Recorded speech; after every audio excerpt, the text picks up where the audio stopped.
你有没有在夜深人静的时候，忽然想起一个人，不是那种天天见面的人，不是那种还在你生活里的人，是那种已经走了很久很久，久到你都快忘记他长什么样的人，可你忽然想起他，想起他说过的话，做过的事，想起那些你当时没在意，现在却怎么也忘不掉的细节。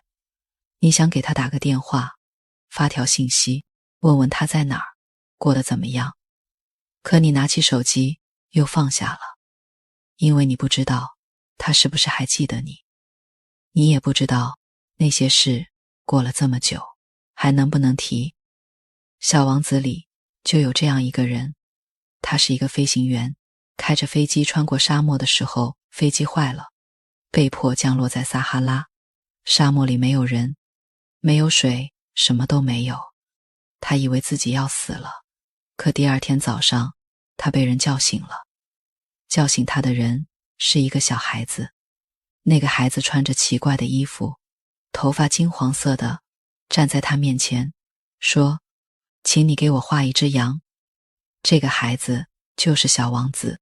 飞行员不知道他从哪来，不知道他为什么会在沙漠里，不知道他要那只羊干什么，他只是帮他画，一遍一遍地画，画着画着，他开始听这个孩子讲故事，讲他住的那颗小行星，讲他那朵玫瑰花，讲他离开之后走过的那些星球，见过的那些人，那些故事，讲到最后变成了一个问题：什么是重要的？圣埃克叙佩里写小王子的时候是1942年，那时候他在纽约，远离战火纷飞的欧洲，也远离他爱的那些人，他一个人在异国他乡，想着那些他失去的东西，想着那些他可能再也见不到的人，他把那些想念写进了这本书里。1943年，小王子出版，那一年他43岁。第二年，他驾着飞机去执行侦察任务，消失在茫茫的地中海上，再也没有回来。可他写下的那个小王子，那些话，那颗 B612 小行星还在。今晚，让我们跟着那个飞行员走进那片沙漠，去见见那个金黄色头发的小孩，听他讲那些星球的故事，也听我们自己心里那些很久很久没有说过的话。安托万·德·圣埃克叙佩里1900年生于法国里昂一个没落的贵族家庭。他从小就与众不同，别的孩子喜欢玩玩具，他喜欢拆玩具；别的孩子想长大当医生、当律师，他想当飞行员。那时候飞机刚发明没多久，飞行是一件疯狂的事，可他不管，他就是想飞。他21岁应征入伍，如愿以偿进了空军。退伍之后，他开始做民航飞行员，飞那些世界上最危险的航线，从法国到西非，从西非到南美。他在沙漠里迫降过，在安第斯山脉上空迷失过，在海上差点淹死过。那些经历后来都写进了他的书里。1931年，他出版了《夜航》，一举成名。可他不满足，他觉得那些书写的只是飞行，不是他心里最想说的东西。1935年，他参加一次巴黎到西贡的飞行比赛，在利比亚沙漠坠机。他和机械师在沙漠里走了5天5夜，没水没吃的，差点死在那儿。后来被一个阿拉伯商队救了。那次经历让他对生命、对死亡、对那些看不见摸不着的东西有了更深的感受。二战爆发了，法国沦陷，他流亡到美国，一个人在纽约，远离故乡，远离战友，远离他爱的那个人。他孤独，他失眠，他想念那些再也回不去的东西。就在那时候，他开始写小王子。他在书里画那个金黄色头发的小孩，画那朵骄傲的玫瑰花，画那只等爱的狐狸。那些话都是说给他自己听的，也是说给那些和他一样在异乡漂泊，在夜里睡不着的人听的。1943年，小王子在美国出版。他带着这本书回到欧洲，重新加入空军。1944年7月31日，他驾着飞机去执行侦察任务，再也没有回来。那天他44岁，他的飞机在哪里坠毁？他的尸体在哪里？没人知道。有人说他被击落了，有人说他坠海了，有人说他只是飞走了，飞到他写的那颗小行星上去了。很多年后，有人在海底发现了他飞机的残骸，可他自己始终没有找到。他留给我们一本书，薄薄的，轻轻的，可那本书里有他最重的话。故事开始的时候，飞行员6岁，他看过一本书，书里说大蟒蛇会把猎物整个吞下去，然后一动不动地睡6个月，直到消化完。他照着那个画了一幅画，一条大蟒蛇，肚子里有一只大象。他拿着画给大人们看，问他们怕不怕。大人们说，一顶帽子有什么好怕的？他画的不是帽子，是蟒蛇吞大象。可大人们看不出来。他又画了一幅，把蟒蛇肚子里的大象画出来。大人们说，别画这些了，学点有用的东西吧。从那以后，他再也不画画了。他学会了开飞机，飞遍了世界各地。可他一直没找到一个人能看懂他那幅画，直到那天，他降落在撒哈拉沙漠里。第二天早上，他被一个声音叫醒了。一个金黄色头发的小孩站在他面前，对他说，请你给我画一只羊。他愣住了，在这几千里没有人烟的沙漠里，怎么会有一个小孩？这个小孩不怕他，不问他从哪儿来，不问他叫什么，只是让他画羊。他画了。第一只羊太大了，小孩不要。第二只羊有角，是公羊，小孩也不要。第三只羊太老了，小孩还是不要。他有点不耐烦了，随便画了一个箱子。他说，你要的羊在箱子里。小孩笑了，他笑得那么好看，那么亮，像沙漠里的光。他说，我要的就是这个。这个小孩就是小王子。小王子住在一颗小行星上，那颗星很小很小，小到只有一栋房子那么大。上面有3座火山，2座活火山，1座死火山，还有一朵花。那朵花是他的玫瑰花。玫瑰花很漂亮，也很骄傲。他说他怕风，要小王子给他找屏风。他说他怕冷，要小王子给他找罩子。他说他怕虫子，要小王子每天给他捉虫。他说什么，小王子就做什么，可他从来不谢他。他只是开着他的花，香着，美着，骄傲着。小王子有时候觉得累，可他还是很爱他。有一天他们吵架了，玫瑰花说他不懂他，说他照顾得不好，说他根本不知道什么是爱。小王子听了很难过，他决定离开。他打扫了3座火山，拔掉了那些长出来的猴面包树苗，给玫瑰花罩上玻璃罩，浇了最后一次水。他说，我走了。玫瑰花没留他，他只是说，我太笨了，我不知道怎么爱你，你走吧。小王子走了，他回头看了一眼那颗小小的星球和那朵花，他不知道还能不能再回来。小王子出发之后，去了很多星球。第一颗星上住着一个国王，国王穿着紫红色的袍子，坐在一个很小的星球上。他说他统治着一切，所有星星都得听他的。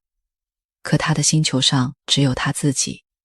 他对小王子说，我任命你为我的司法大臣。小王子问，审判谁呢？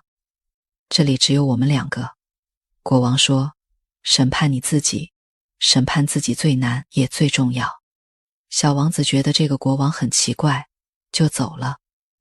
第2颗星上住着一个爱虚荣的人，他一看见小王子就喊，来了一位崇拜者。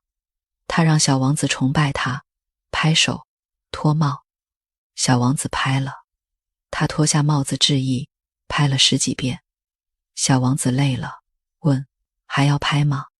那个人说：当然，崇拜永远不能停。小王子走了，他觉得这个大人比他见过的那些大人还要奇怪。第3颗星上住着一个酒鬼，他坐在一堆空酒瓶中间，脸上全是愁容。小王子问他为什么喝酒，他说：为了忘记。小王子问：忘记什么？他说：忘记我的羞愧。小王子问：羞愧什么？他说：羞愧喝酒。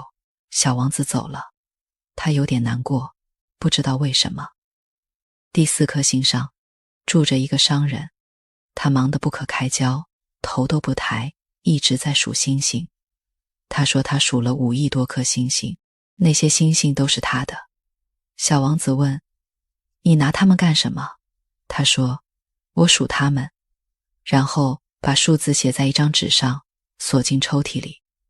小王子说：我有一朵花，我每天给它浇水，它是我的。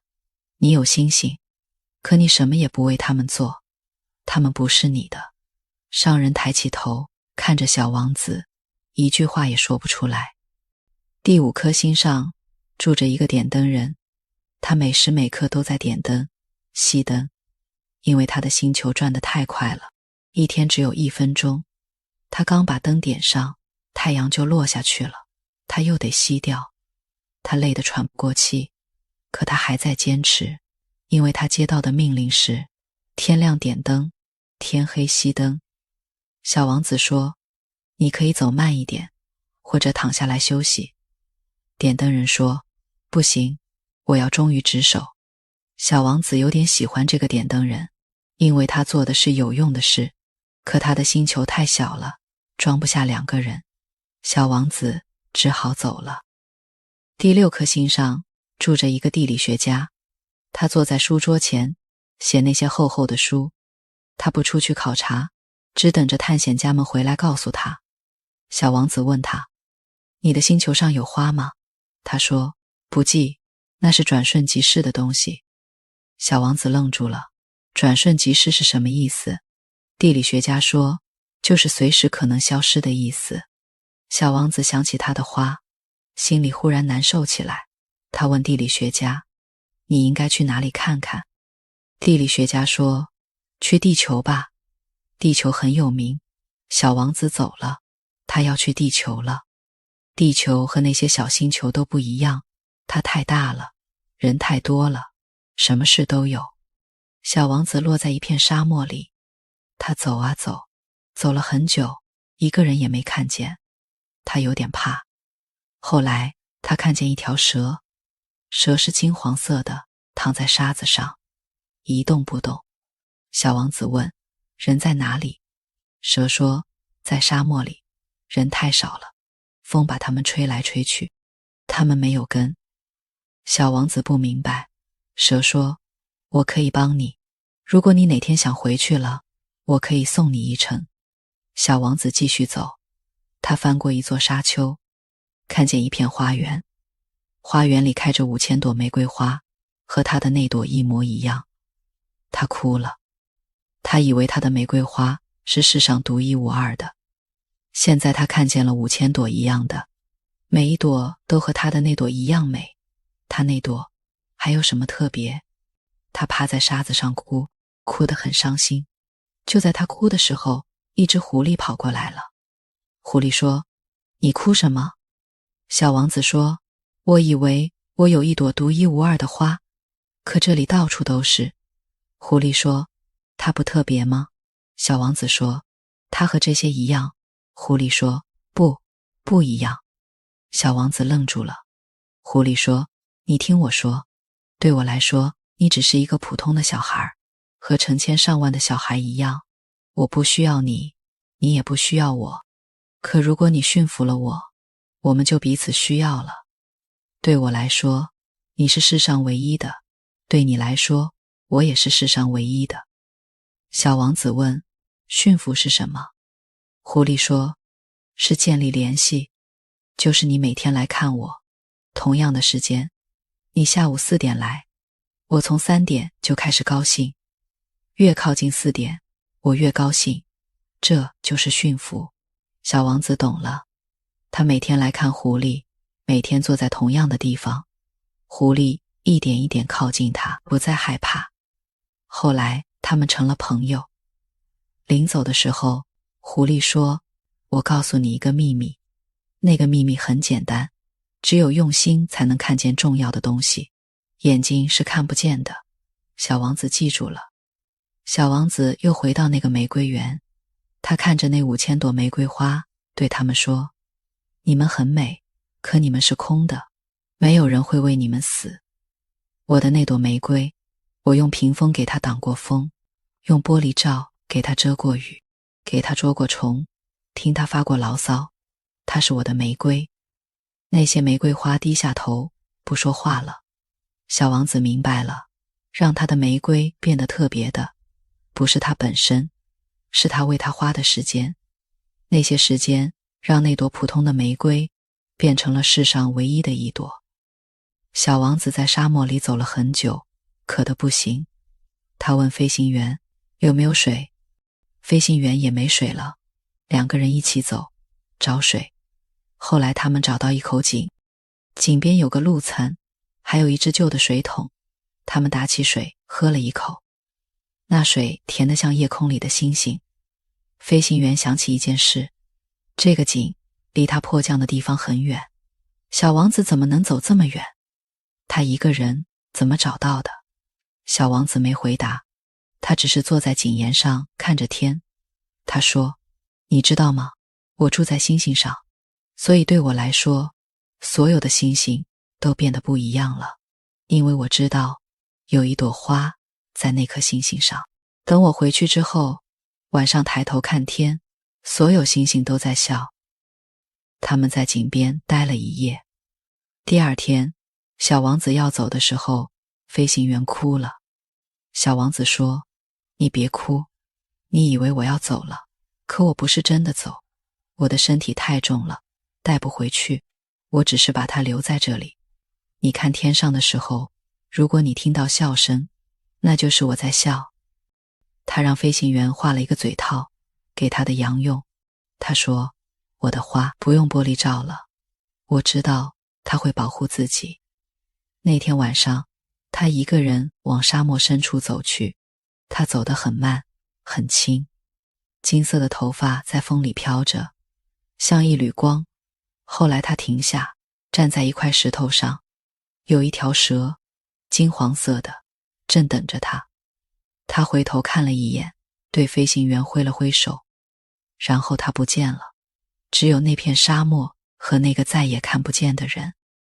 小王子全书最让我心碎的场景，不是小王子离开地球，不是狐狸的秘密，不是玫瑰花的骄傲，而是小王子站在井沿上对飞行员说的那句话。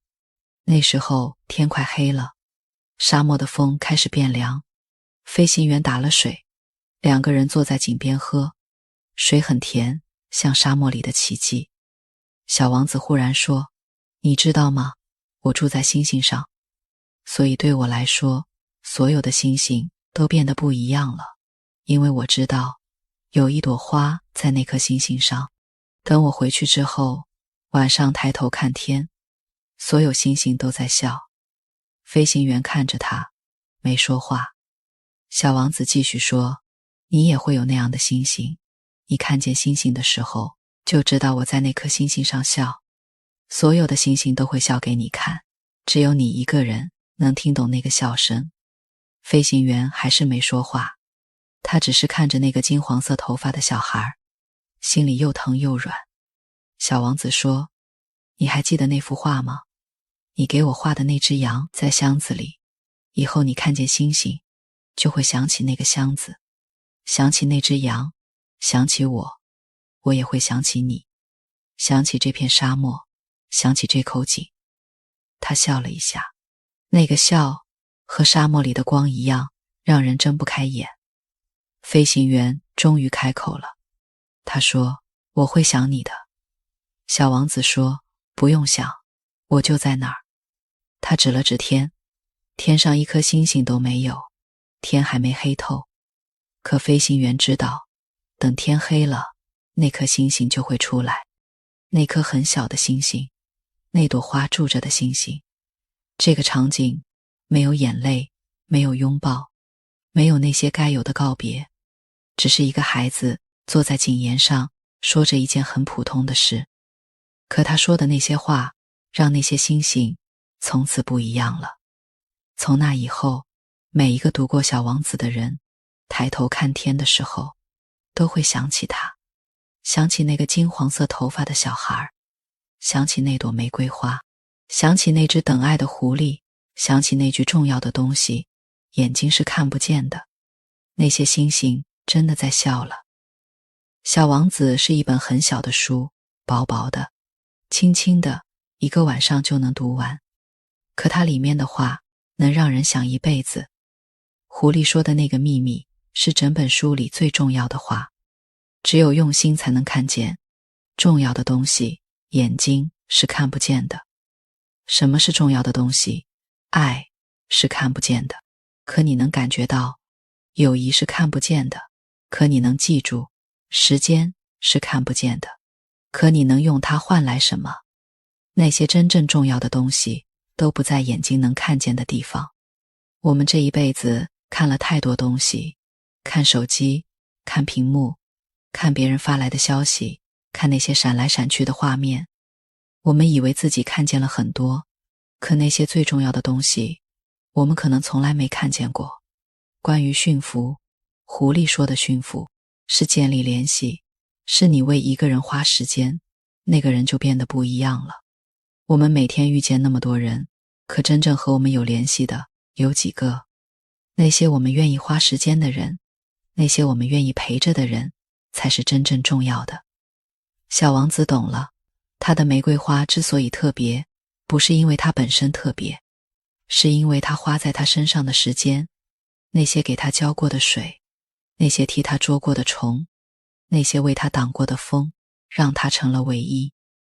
关于孤独，小王子一路上遇见那些人，国王，爱虚荣的人，酒鬼，商人，点灯人，地理学家，每一个人都孤独得要命，可他们都不知道自己为什么孤独。国王以为自己统治一切，可他的星球上只有他自己。爱虚荣的人以为所有人都在崇拜他，可他听不见掌声就活不下去。酒鬼喝酒是为了忘记，可他忘记的是自己为什么要喝。商人忙着数星星，可他数那些星星有什么用？我们是不是也这样？